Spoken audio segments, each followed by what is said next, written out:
I made this tinfoil hat just for the occasion, so let's enjoy it. As you can see, or probably can't see because the ear thingies are bent, I modeled it after a samurai warrior helmet. Not my best work. Tinfoil is not particularly the best medium to work with when origami paper folding. But what are you gonna do?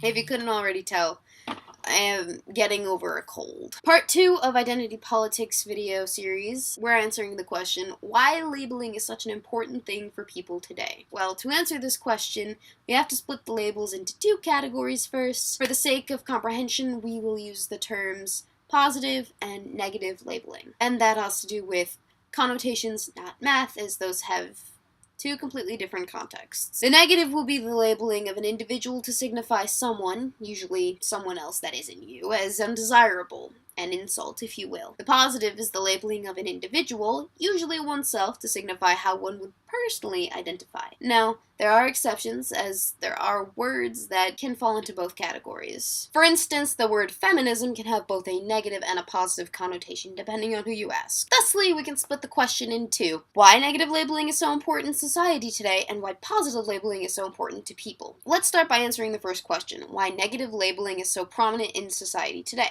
Of course, I'm referring to insults, as I already stated. However, that doesn't cover the complete scope within negative labeling. The reason behind why people insult others is the same reason a child will call you a butthead or a bully will call you a nerd.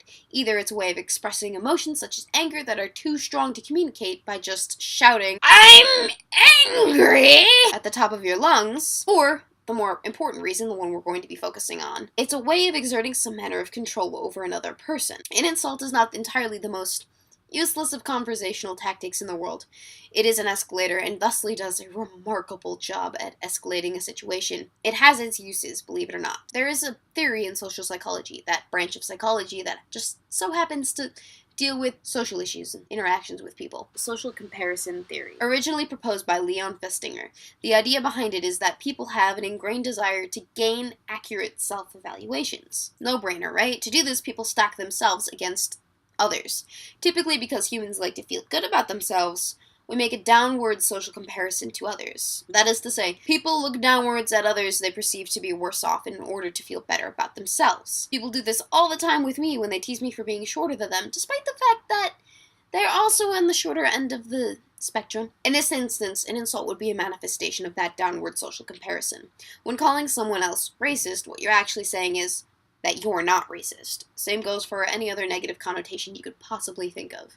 Essentially, insulting someone else is a method of virtue signaling both to yourself and to others. And that brings me to my next question, which is why positive labeling is so important to people today. If you ask any psychologist, they will tell you that humans require a sense of identity stemming from our sense of self-awareness. We are cognizant beings, more so self-aware than our animal counterparts. Granted, there are certain species of animals that have a muted sense of awareness, however, it is not to the extent that humans possess. Who you are as an individual is just as important a question as what happens after we die, where do babies come from, and such. Of course, some of these questions are a little bit easier to answer than others, while some of them are a bit more like you have to die first before you can know for sure. The simple fact boils down to this. Your identity is what you value about you. Allow me to explain this with a simple, admittedly overused exercise. Take 15 seconds to pretend you're talking to an employer or a potential love interest. Now, what 3 words would you think best describe you in essence? Now, some of you may have chosen something simple like 30s, tall, blonde, physical attributes.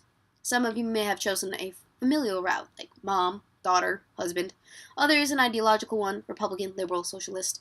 Perhaps even religion, Buddhist, Christian, or, as is with the times, gender or sexuality. Bisexual, non-binary, transgender, maybe a job, title, executive, manager, CEO, perhaps a disease, like a cancer survivor. I don't know, it's up to you, it's whatever you want. Regardless of your answer though, it says something about what you value about yourself. These individual things aren't a big deal so long as they don't become all-consuming and they're genuine. Emphasis on the genuine part because we're going to get to that. There is a slight issue in today's society with individuals seeking labels that may not be accurate and slapping them on themselves. Best and most all-encompassing of these examples I can give you is that there's a spike in diagnosis of mental illnesses.